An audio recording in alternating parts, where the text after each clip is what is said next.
My name is Jerry St. Hilaire, and I go by Gigi. Well, it was unexpected.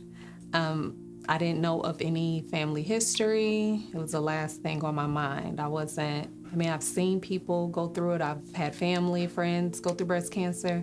But at the age of 36, I would have never thought that I would be diagnosed with breast cancer. I was pretty healthy for the most part, lived a great lifestyle. I did everything that they suggest to do to lower your risk. So when I did get diagnosed, it was a complete shock in the midst of a pandemic. So it started, I actually felt the lump after I stopped birth control. And I automatically just thought it was hormonal. I reached out to friends, family to ask, hey, what do you think this is? I just stopped my birth control and I feel this lump. And everybody else thought it was hormonal. But what worried me was it started to hurt, and it was really hard. It wasn't moving or anything. But I still didn't think much of it because I didn't think I was at risk for breast cancer. So it didn't cross my mind, actually. And like I said, I've always been healthy. When I go to the doctor, I always get a great report. So I've never had any abnormal health conditions. So no, I didn't feel tired. The only thing was it just started to hurt. I just thought it was a cyst and it'll go away at some point. But like I said, this was in the middle of the pandemic or the beginning of the pandemic, and I'm also asthmatic. So I started to have some asthma symptoms, and I went to the urgent care. And when I went to the urgent care, something in my head just kept telling me, you need to get that lump checked. It's not right. Get it checked. Ask the urgent care doctor about it. And she did the x-ray to check my lungs and everything. And I asked her, I said, can you take a look at this and tell me if this is something that you would be concerned about?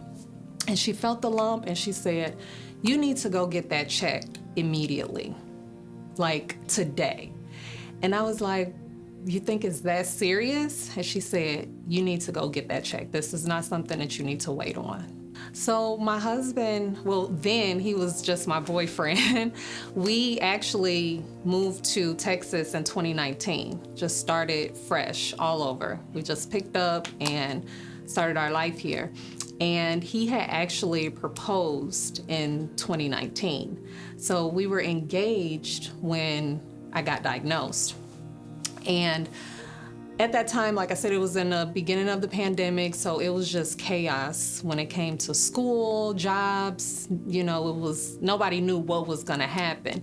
And then the hospitals, the doctors, they were only taking really serious cases at that time. So it was really hard for somebody to take me seriously about checking this lump. It was something that I just knew was uncomfortable, and just from my own research, I knew that a cyst wouldn't be so hard to the touch and that it wouldn't hurt. So the pain from the lump, it just kept progressing. So that's why it was like, okay, I need to ask this doctor when I get to this urgent care, because at that time, like I said, nobody would, see me because of the pandemic. So that was my opportunity to get it checked, physically, instead of just asking people their opinion from my experience with the birth control.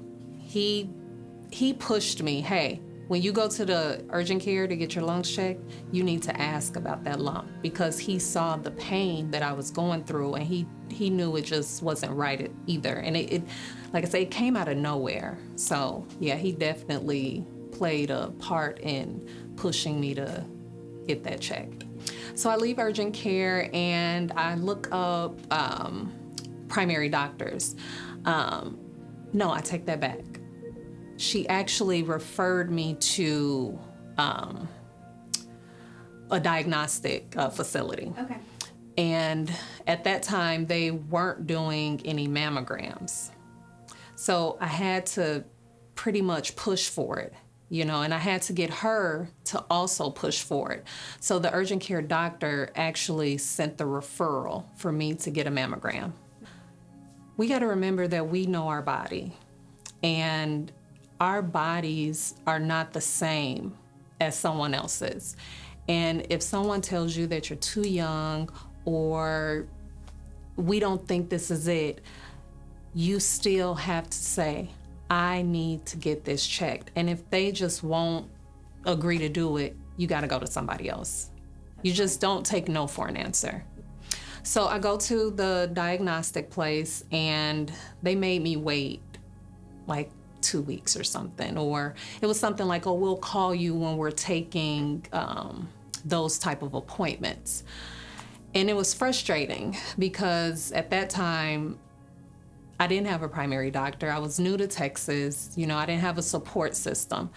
And I just kept calling, you know, trying to get that appointment. So I ended up calling the urgent care doctor again so that she can advocate on my behalf.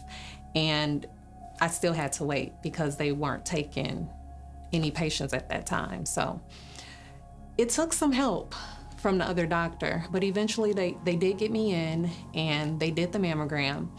And the doctor that was reading the results, he just kind of brushed it off. It's just a cyst. We don't need to do a biopsy. You'll be fine. It did surprise me, and it was very frustrating because they went down the list of, you know, the symptoms, my age, my demographic, my family history, and it didn't fit their box of this would be cancer. So it was like, you're too young, you don't have a known family history, you're healthy, your blood works look good, you know.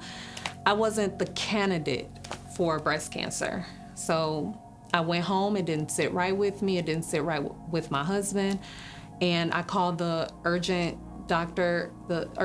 care doctor again, because at that time she was the only doctor that I had. And she advocated for me again and said, you need to get a second opinion. When it's all said and done, my life matters, my health matters, and one person's opinion is not the end all be all. And it's okay to get a second or third opinion until you feel comfortable enough with the answer for your specific situation. I really, at that point, didn't care if I was inconveniencing someone that is in the healthcare system. This is what they do. So you can't inconvenience somebody when this is what they do. This is their job, you know? So me personally, I was thinking about myself, my health, my children, my future, and no that wasn't the answer that sat right with me. So I go for a second opinion, and it was a different, you know how some diagnostic centers, they just have different locations. This was a completely different diagnostic center, and they were taking patients at that time. So I make the appointment, I go in, and in the back of my head, I'm still like, this is just a cyst, you know? And I'm a woman of faith, so I'm like, God wouldn't do this to me. I've already been through so much in life. This is just not cancer. I'm healthy. I breastfed all my children. That's one of the things that they say you do to prevent. So even going to get a second opinion, I still didn't believe it was breast cancer, but I still wanted someone else to tell me it was not breast cancer. So I make the appointment, and when I lay on that table and she feels the lump, she already knew. And she said to me, she said, I don't want to upset you, but I'm more than 90% sure this is going to come back as cancer. And that was it. She was right. It didn't feel real. Like I said, I've always been healthy. I don't smoke, I don't do drugs, you know. I ate a decent diet. But when she said that, I could feel her confidence and I can feel her empathy. And I was just lost. I was lost, but I was still in good spirit because I hadn't got the results back yet. So it wasn't official. It was, at that time, it was just her professional opinion. So I was just ready to know. It was on a Friday, so I had to wait. I had to wait over the weekend, and they said they would have the results either that Monday or Tuesday. But when I left out from the biopsy, my husband, my fiancé at the time, he was waiting out in a car. And when I saw him, I just broke down and told him what she said. And he was still positive, and he's optimistic like me, like, it's gonna come back negative. You're not gonna have breast cancer. But yeah, the waiting for the results that probably was the longest weekend ever. It was the longest weekend ever. So they actually called and they gave me my results over the phone. And in that moment, it was like, can you repeat that? And I think I was just numb. I couldn't really believe that I was not in that 10%. That it was actually breast cancer. So at that time, if my memory serves me correctly, it was kind of a basic diagnosis. I did have to go through more testing to find out the type, the stage. So I had to get more tests done after that. So it was stage 2 with lymph node involvement. Invasive ductal carcinoma, HER2 positive, ER positive, and PR negative. So what I didn't mention is my older brother is a hematologist. He's a hematologist in Michigan. And when I got my diagnosis, I wanted to wait for my diagnosis before I reached out. When I got my diagnosis, I immediately called him. And the crazy part about that, I hadn't talked to my brother in years. It took cancer for me to reunite with my brother. And I was actually kind of scared. It was kind of uncomfortable, It was like, okay, we haven't talked. You had kids, I had kids. We've lived our life. And after all these years, I need to tell you that I have cancer and I need your help. I need your advice. What do I do? Because I had no idea what to do. So he actually has a good friend of his that's an oncologist. And it is definitely a God situation, because they went to school in Illinois. His friend's practice is here in the Collin County area. And he immediately got me connected with my oncologist. So they put me on a regimen because I was HER2 positive. It was THCP, that's what they call it. And that was my regimen. And I had to get chemo every 2 or 3 weeks. So. What was that like during a pandemic? It was tough because we were isolated, and my first chemo day, they allowed my husband to come because it was my first day. But after that, because of the pandemic, family couldn't come in with you. So it was a very lonely journey going through chemo. So my first round of chemo was in June of 2020. I was diagnosed in May of 2020. So everything went by really, really fast, thankfully. So I had my first round of chemo in June of 2020, and I finished my last treatment in October of 2021. From there, it was just a big relief. I couldn't believe that I actually survived chemo. It was no longer about surviving cancer. It became, okay, I got through chemo, and I immediately went on my journey of rebuilding my body because I had lost my hair. I developed neuropathy, different, side effects from chemo. So I immediately just went on my journey to rebuild my mind, my body, my health, just my overall being, because chemo, even though it, took the cancer away, it took me away. So when I first got diagnosed, I really didn't know how to tell my children. The crazy part about me being diagnosed with cancer at 36, I've always feared that age because my mother died when she was 36 years old. So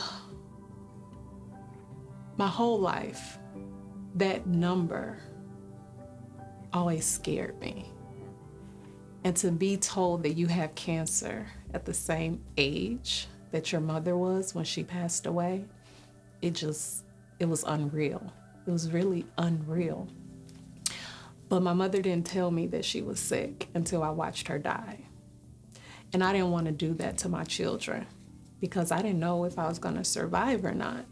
And I wanted to make sure that they understood what I was dealing with, no matter the outcome. So my husband and I, we sat the kids down and we told them. Now, my two youngest, they really didn't understand what cancer was, but my oldest did. And I think it broke everybody, but they knew that I wasn't the type of person to just give up easily. So we all just came together and came up with a plan and got through it together. Would you recommend that type of transparency for a mom? Absolutely. Because I've been on the other side as a child where I don't know what's going on. And when it's too late, it just takes you by shock. Like, I didn't even know my mother was sick. Even if it's something as small as, just telling her how much I love her. Or just, whatever it could be to help her through her journey. I didn't get that opportunity because she didn't want to put that burden on me. But I don't look at it as a burden. I look at my family as my support. And they depend on me. And I had to tell them because mommy wasn't going to be able to cook and clean and take you here and take you there. Mommy is going to need your help. So it was necessary for me to be open and honest with my children so that they don't feel like they couldn't trust me. And trust is huge for me and my family. The fact that I was diagnosed at 36, my goal was to outlive my mother. I'm 38 years old today. I outlived my mother. I got to see my son graduate from high school. He was a junior at the time that I got diagnosed. And I wanted to make sure that I saw him graduate from high school. And I did. I did. And at this point, I just take everything day by day. The little wins, I call them, the little moments. But yeah, that was my biggest goal, was to outlive my mother. And I've already done that. And I plan on doing it even longer. And yes, I want to be a grandma. I want to be here to see my grandkids. I want to be here to influence my children. My daughter, she's watching every little thing I do.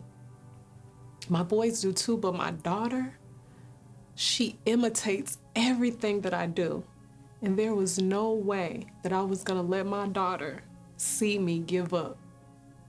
It wasn't going to happen.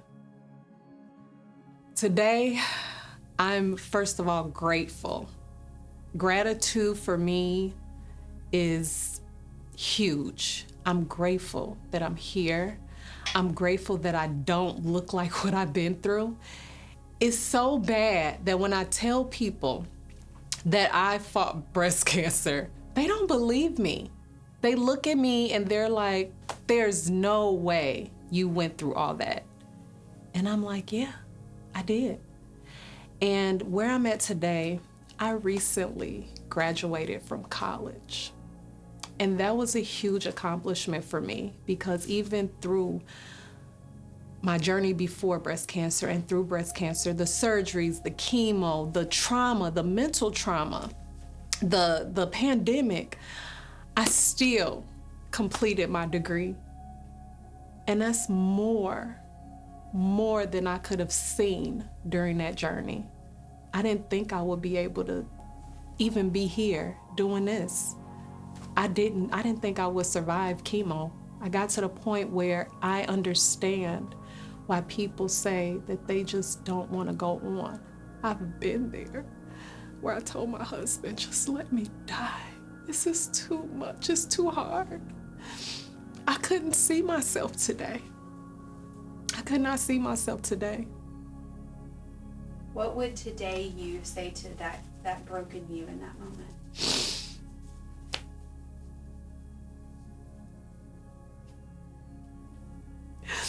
Gigi, it's not about you. God has a bigger plan.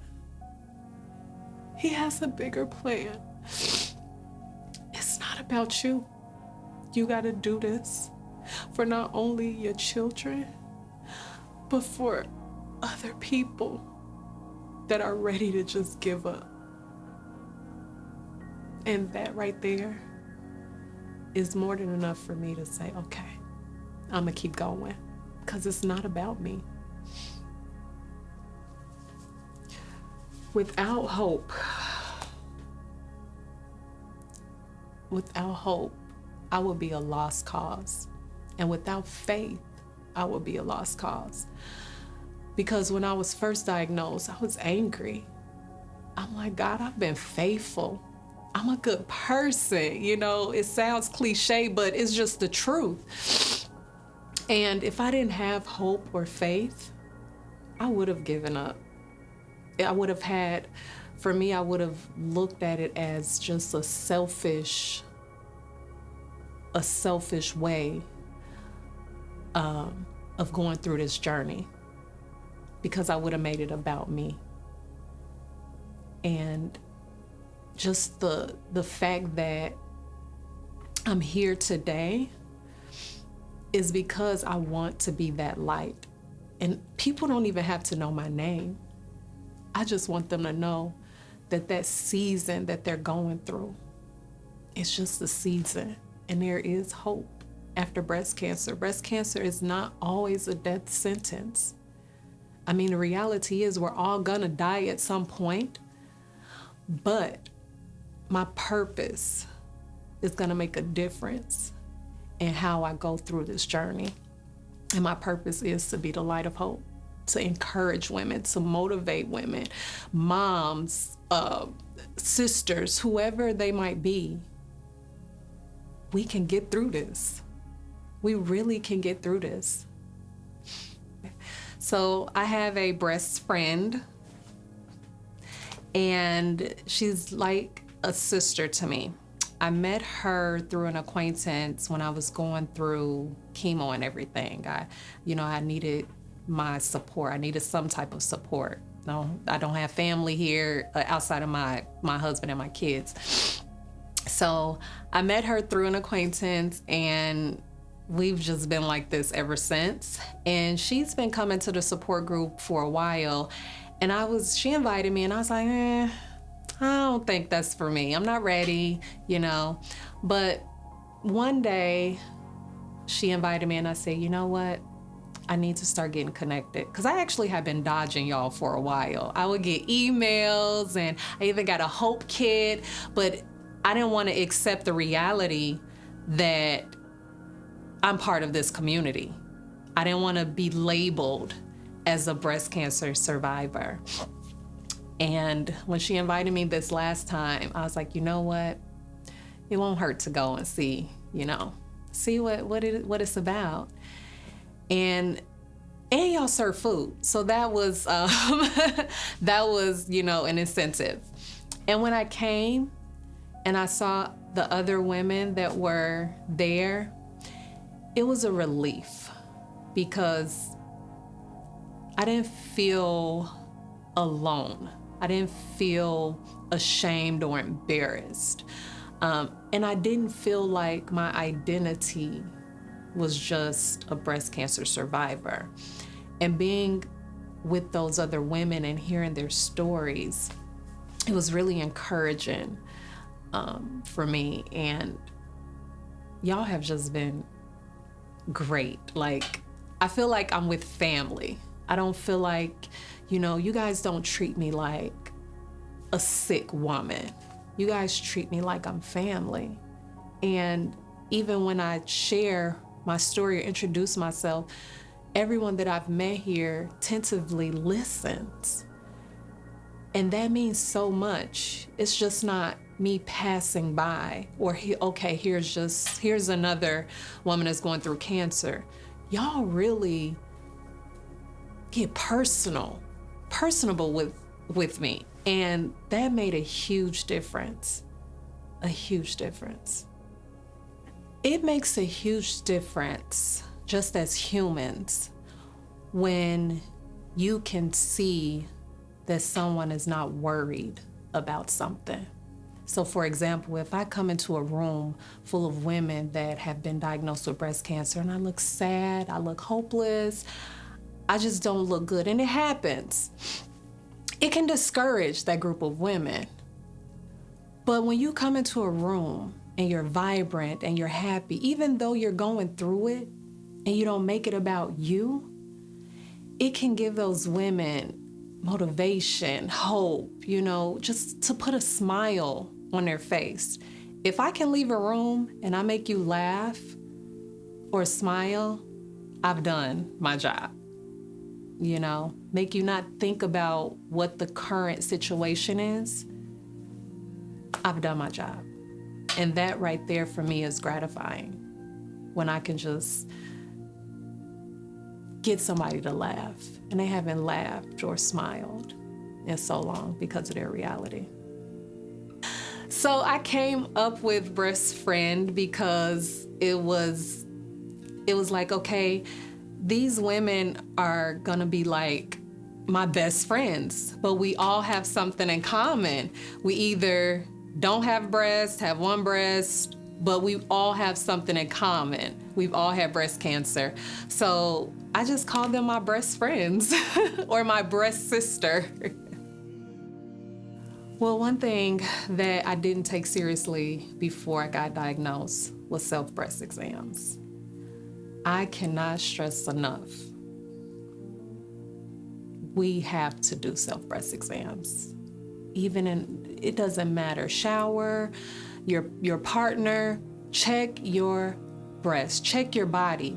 You are the only person that knows your body better than anybody else. And if something doesn't feel right, look right, smell right, don't just blow it off. It'll make a huge difference if you overreact than to underreact, in so many words. So, and don't take no for an answer. Don't let any doctor, anybody in a medical field tell you that you're too young or you don't look like, or these symptoms don't add up. Advocate for yourself. Get a second opinion, get a third opinion until you're comfortable with the answer that you received. It'll make a huge difference in your recovery, in your journey, and in your family's situation, your whole family dynamic. So going through chemo, depending on the regimen that they put you on, your hair is gonna fall out, your face is gonna break out, you're just not gonna recognize yourself. Me personally, I wasn't too concerned about my hair. My background, long time ago, I was a hairstylist. So I looked at it, well, it'll grow back, and I can put on a cute wig. But I know that's not for everybody. But I will say that when my hair did grow back, it was like a total reset. It grew back curlier, healthier, and Honestly, if there is a way to use some type of chemo to just reset your hair, that probably is one of the things that I would say, okay, chemo, you didn't just cure the cancer, you gave me good hair.